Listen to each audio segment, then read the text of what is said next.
오는 수요일은 이 스타필 한인 장로교회가 세워진 지 37돌이 되는 날입니다.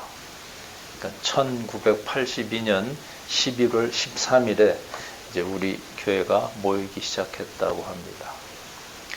그런데 주보에 보시면은 올해 권수가 제36권으로 돼 있죠. 1982년부터 시작하면 제38권이 되어야 할 텐데 교회 나이하고 맞지는 않습니다. 그래서 이건 제 추측인데, 권사님 처음부터 계셨던가요? 처음은 아니에요. 이게 제 추측인데 창립해서 한 2년간은 매주 모이지를 못한 듯해요. 그래서 주보 작성이 잘 안 되었는지 이제 매주 주보를 만든 때가 1984년 때부터였기에 그때부터 제1권이라고 부르기 시작해서 그리 된 것이 아닐까 이렇게 저는 여겨집니다. 이 37회는 결코 짧은 세월이 아니죠. 그동안 여러 가지 일들이 교인들의 마음을 기쁘게도 하고 슬프게도 하면서 지나갔을 것입니다. 이 미 대륙의 아주 작은 도시, 이곳에 한국말로 하나님께 예배 드릴 수 있는 그런 교회를 허락해 주시고 또 이만큼 자라게 해 주신 하나님의 은혜에 다시 한번 감사드립니다. 그동안 젖달라고 올 때도 있었을 것이고 덥다 춥다 짜증도 내셨으시고 또 졸리다 투정 부릴 때도 있었겠지만은 하나님께서는 역정을 내지 않으시고 잘 양육해 주셔서 오늘날 이 모습으로까지 성장하게 해주신 그 하나님을 생각하면 고마운 마음을 금할 수가 없습니다. 자, 우리가 교회 생일 맞는 이 즈음에 주신 본문 말씀 한번 보시면은 1절과 2절에는 버리라 또 사모하라 이런 말씀이 나옵니다. 그리고 3절에서는 너희가 주의 인자심을 맛보았으면 그리하라.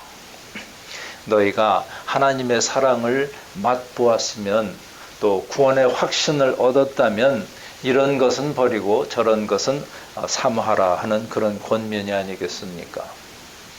그런데 우리가 구원을 얻게 되면 등만 있는 게 아니고 실도 있습니다.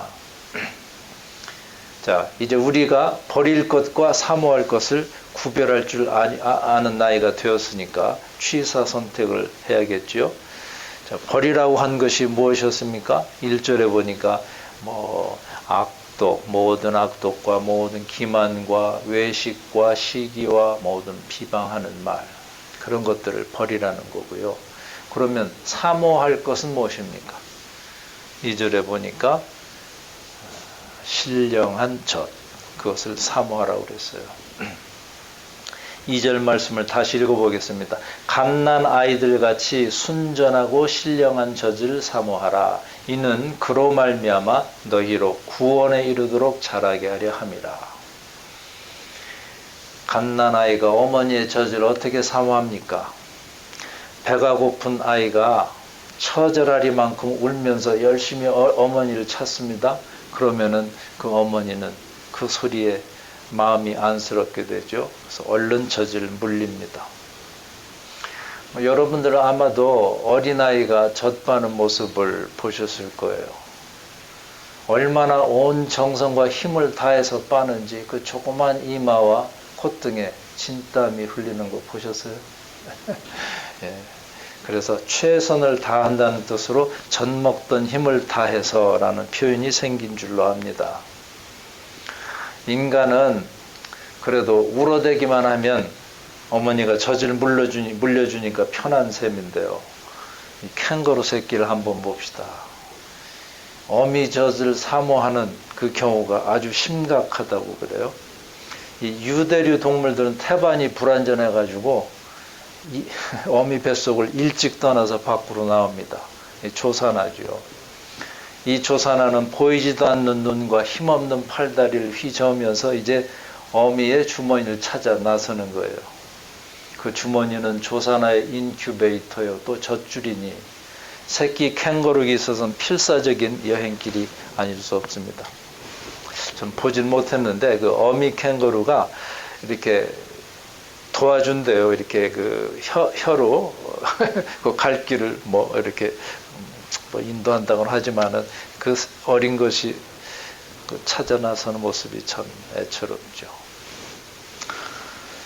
자, 마치 젖먹이가 혼신의 힘을 다해서 어머니 젖을 먹듯이 우리는 신령한 젖을 먹어야 합니다. 새끼 캥거루가 목숨을 걸고 어미젖을 사모하듯이 우리는 신령한 젖을 사모해야 합니다. 사슴이 시냇물을 갈급하게 찾듯이 우리는 신령한 젖을 찾아야 합니다. 그런데 우리가 이처럼 사모해야 할 신령한 젖이란 무엇이겠습니까? 어머니의 젖이 아기의 육체를 자라게 하듯이 이제 하나님의 젖은 우리의 영혼을 살찌게 하는 양식입니다. 이 하나님의 젖, 이것이 곧 신령한 젖이고 그것은 곧 하나님의 말씀입니다. 이 하나님의 말씀을 우리는 먹어야 합니다. 3절에 너희가 주의 인자하심을 맛보았으면 그리하라. 하나님께서 나를 사랑하시는구나 이렇게 깨달았으면 신령한 젖을 사모하라는 말씀입니다. 근데 이 신령한 젖에 관한 한 하나님께서는 우리가 먹고 싶다는 대로 다 주십니다. 근데 육의 양식에는 먹는데 한도가 있지 않습니까? 제일 미련한 시합이 누가 많이 먹나? 누가 빨리 먹나? 이런 것일 텐데. 요즘에도 그 유튜브에 보면 먹방이 인기더군요. 그런데 그 인기를 계속 유지해 나가려면 어디까지 먹어야 할지 전 좀 걱정이 돼요. 그 당사자가. 측은해지기까지도 합니다. 그런데 누가 성경을 많이 보고 누가 성경을 빨리 읽는가 하는 시합에는 이건 미련한 게 아닙니다. 그 이유는요. 신령한 젖은 아무리 먹어도 체하는 법이 없기 때문입니다. 하나님의 사랑을 체험하셨으면 그때부터는 온전한 구원으로 이르도록 자라야 하지요. 하나님의 은혜에 감격했다고 밤낮 울고 다니기만 할 수는 없습니다. 장년이 되었는데도 걸음마만 배우고 있어서는 안 된다는 권면입니다. 5절을 다시 읽어보지요.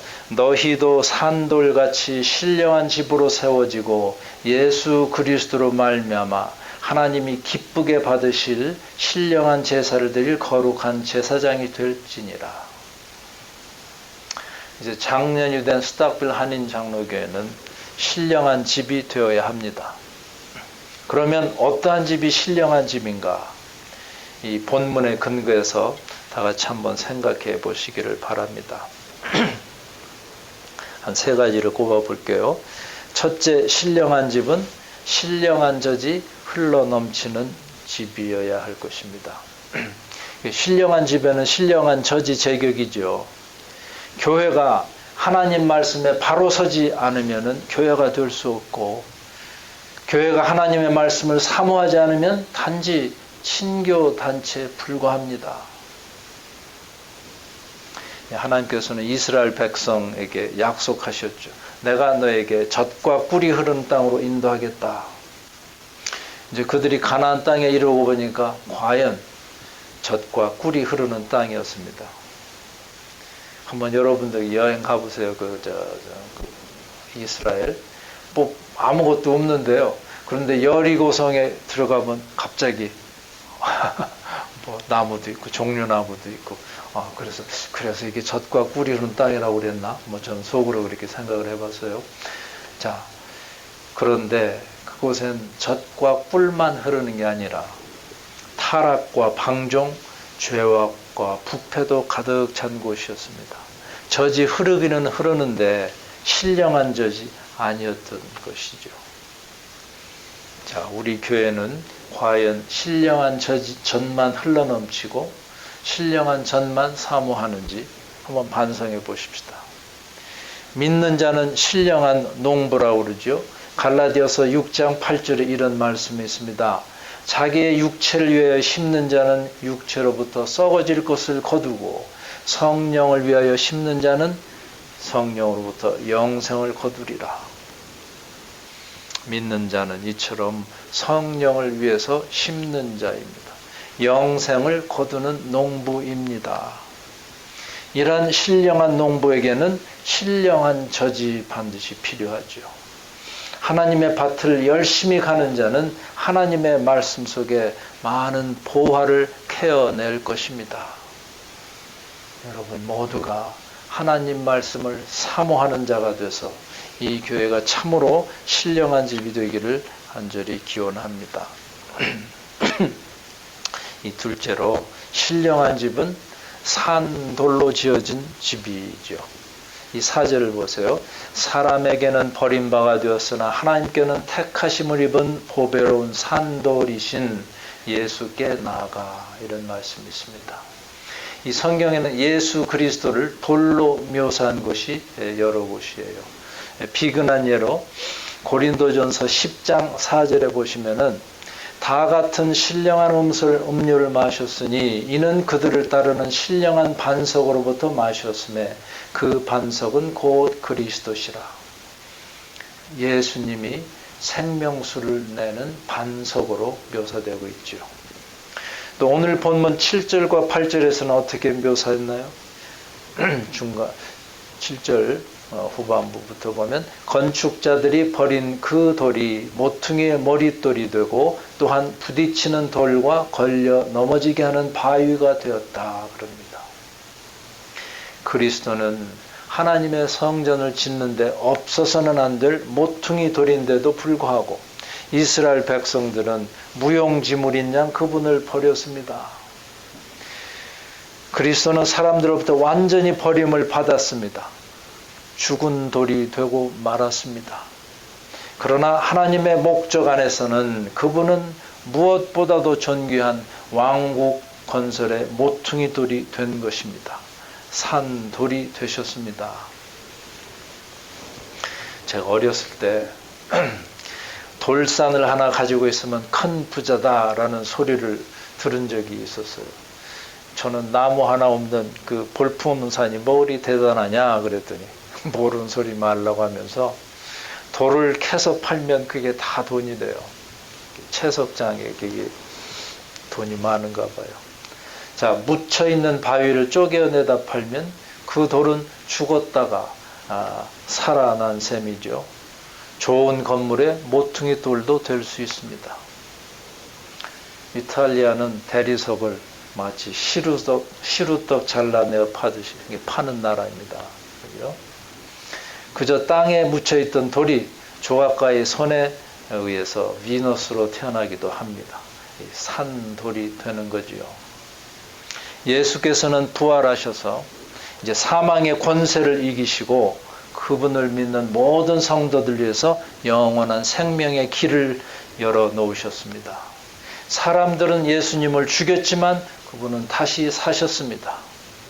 산돌이신 예수께 나와 너희도 산돌같이 신령한 집으로 세워지기를 바란다. 우리도 예수님처럼 산돌이 되라고 하십니다. 우리가 산돌로서 신령한 집에 모퉁이 돌이신 그리스도와 연합하고 또 이웃 성도들과 연합할 때 비로소 아름답고 또 신령한 집인 교회를 세워 나가는 것입니다. 여러분들 그 의사요, 선교사요, 또 탐험가인 데이비드 리빙스톤을 잘 아시죠? 이 리빙스톤 하면 이게 산돌 아닙니까?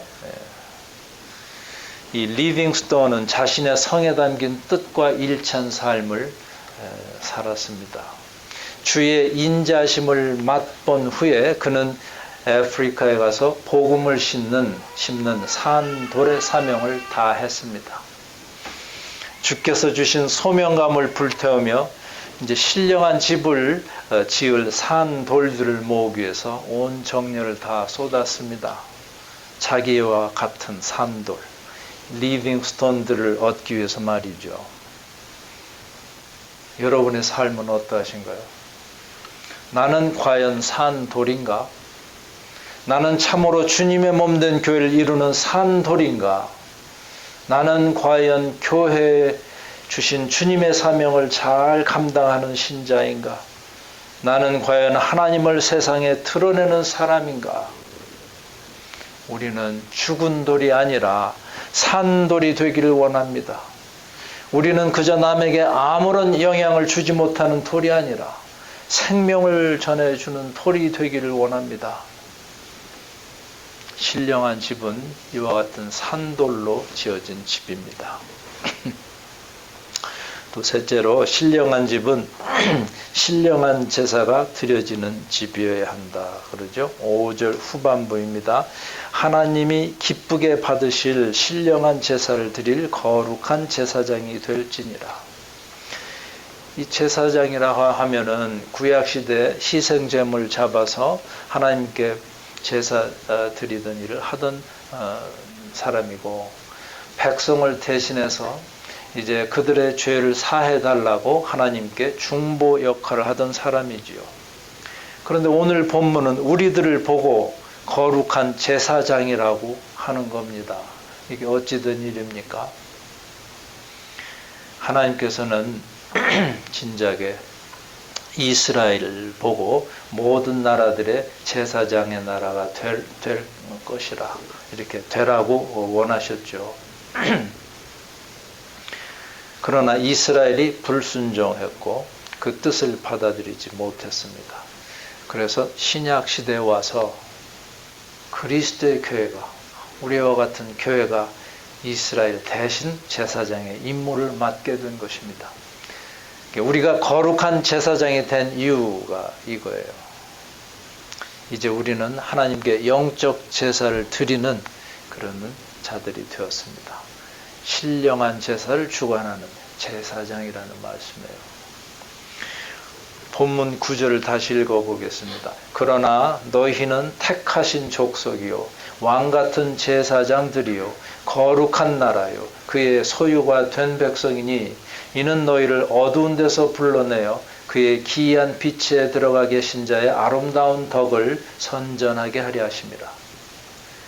하나님의 원수가 되었던 자가 제사장이 되었다니 이게 꿈만 같은 이야기입니다.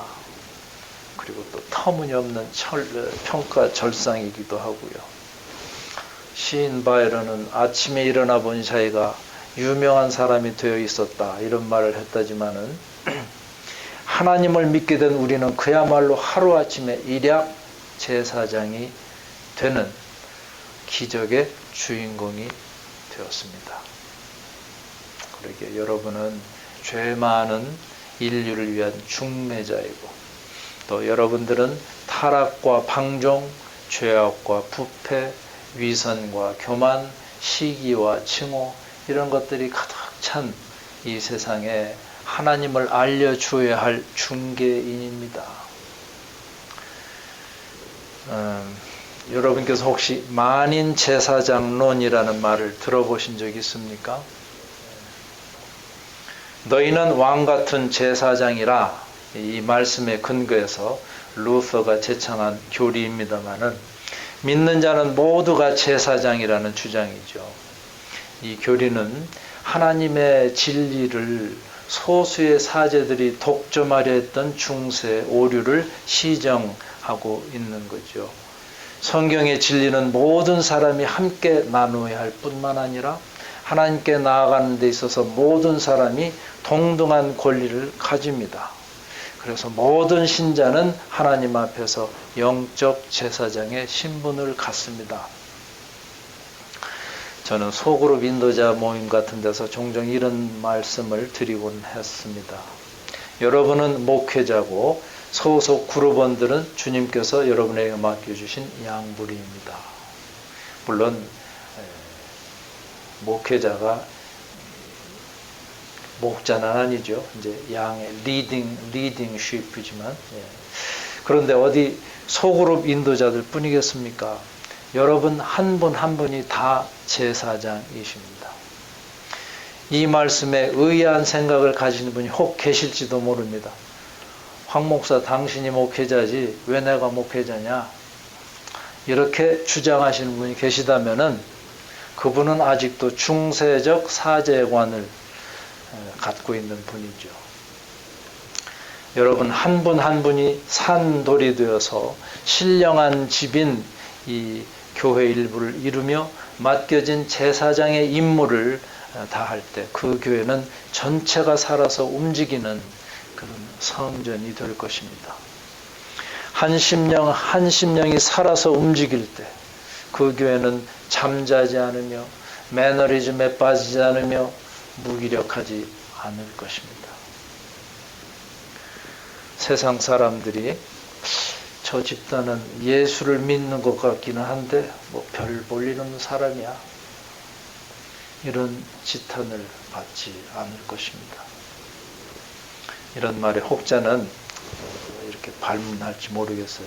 목사님, 사공이 많으면은 배가 산으로 올라갈 텐데요. 그러나 이런 걱정은 지레하지 마시기 바랍니다. 여러분 모두가 제사장이 되고 여러분 모두가 목회자가 된다고 이 교회가 산으로 가지 않습니다. 간다면 아마 날아갈 거예요, 하늘로. 오히려 교인 모두가 주인의식을 가질 때 하나님을 더욱더 열심히 섬길 것이고 교회는 더욱더 부흥할 것입니다. 자, 이제까지 우리는 신령한 집이 어떤 곳인가 생각해 보았죠. 신령한 집은 신령한 젖이 넘쳐 흐르는 집이고 산돌로 지어진 집이고 신령한 제사가 드려지는 집입니다. 그리고 그 안에 우리는 신령한 제사를 집전하는 제사장들입니다. 그러기에 여러분과 저는 일약 스타덤에 오른 제사장들입니다. 할렐루야. 예. 자, 그러면 제사장은 어떤 삶을 꾸려가야 하겠습니까? 역시 한 세 가지로 요약해서 살펴보지요. 첫째로 제사장은 거룩한 생활을 해야 합니다. 5절 후반부를 다시 보겠습니다. 신령한 제사를 드릴 거룩한 제사장이 될지니라. 여러분은 거룩하다는 말을 어떤 뜻을 가진 것으로 이해하고 계시는지요? 주일날 교회 나와서 경건하고 엄숙하게 예배 드리는 것만이 거룩한 삶입니까? 혹은 나는 저 믿지 않는 사람과 달리 속되지 않다 말하는 것이 거룩한 삶입니까? 이 거룩하다는 말에는 분리되었다 혹은 구별되었다라는 뜻이 있습니다. 그러기에 제사장의 삶은 세상과 분리되어야 하지요. 구별돼야 하지요. 분리보다는 구별된다는 뜻이 더 좋겠네요. 그러나 이 말은 그리스도인의 생활이 세속적인 일에 전혀 무관하고 또 별도로 존재하는 뜻은 아닙니다. 우리가 성도라고 그러죠. 거룩한 무리. 이 성도란 결국 하나님 나라의 시민권과 이 세상의 시민권을 가진 이중 국적자입니다. 그러기에 거룩한 제사장의 삶이란 세상 속에 있지만 세상에 속하지 않으려고 힘쓰는 삶입니다. 조금 더 구체적으로 말씀드리자면 거룩한 삶은 저 바리새인처럼 나는 죄인들과 다르다 생각하는 것도 아니고 또 세상과 등지고 사는 수도승의 그런 삶도 아니고 오히려 세상 속에 들어가서 적극적으로 하나님을 섬겨서 이제 세상의 영향을 받는다기보다는 오히려 세상에 영향을 주는 그런 삶이지요. 악한 세상에 물들지 않고 하나님이 기뻐하시는 뜻대로 행하는 구별된 생활, 이것이 곧 거룩한 제사장의 생활입니다. 둘째로 제사장의 생활은 중보자의 생활이죠. 제사장의 중요 기능은 하나님과 인간 사이에서 다리 역할을 하는 일이었습니다. 예수 그리스도는 우리의 중보자이십니다. 우리의 대제사장이시죠. 하나님과 불화의 관계에 있었던 인간을 화해시켜 주신 분입니다. 화평하게 하는 자는 복이 있나니 그들이 하나님의 아들의 일컬음을 받을 것이며, 이와 같은 예수님의 언행을 본받아서 우리는 화평을 위해서 힘쓰는 자가 되어야 합니다. 그래야 하나님의 백성이라고 하십니다. 가정에서, 학교에서, 직장에서, 그 어디에서나 미움과 시기와 갈등을 없애려고 노력하는 신자가 되어야 합니다. 제사장의 권리여 또 의무인 것이 바로 중보기도입니다. 우리가 진심으로 남을 위해서 기도할 때 하나님께서는 그 기도를 잘 들어주십니다. 그러니 여러분께서는 자신과 가족만을 위해서 기도할 것이 아니라 늘 이웃을 위해 중보기도를 드리는 제사장들이 되시기를 바랍니다. 셋째로 제사장의 생활은 하나님의 아름다운 덕을 선전하는 생활이어야 합니다. 9절 후반부에 있지요. 이는 너희를 어두운 데서 불러내어 그의 기이한 빛에 들어가게 하신 자의 아름다운 덕을 선전하게 하려 하심이라. 제사장은 하나님의 말씀을 전파해야 합니다. 때를 얻든지 못 얻든지 항상 힘써야 합니다. 하나님께서 여러분들을 왕같은 제사장으로 삼아주신 이유가 무엇이겠습니까? 그건 다른 것이 아니고 모든 민족을 제자로 삼아 아버지와 아들과 성령의 이름으로 세례를 베풀기 위해서입니다. 하나님께서 여러분에게 은혜를 주시는 이유는 그 받은 은혜를 또 이웃에게 나눠주게 하기 위해서입니다. 하나님의 아름다운 구원의 은총을 선포하는 일이야말로 제사장에게 허락하신 귀한 복이 아닐 수 없습니다. 성도 여러분, 저는 오늘 교회 창립 37도를 맞이해서 이 교회가 진정 신령한 집으로 성숙해 가기를 간구합니다.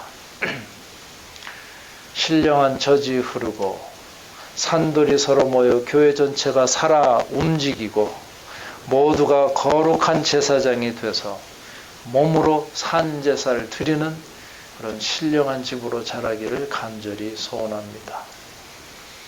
여러분 모두가 이제까지 우리를 지켜주신 하나님께 감사와 찬송을 드리고 앞으로 더욱 성숙한 교회로 발전시켜 주시기를 간구하시기를 바랍니다.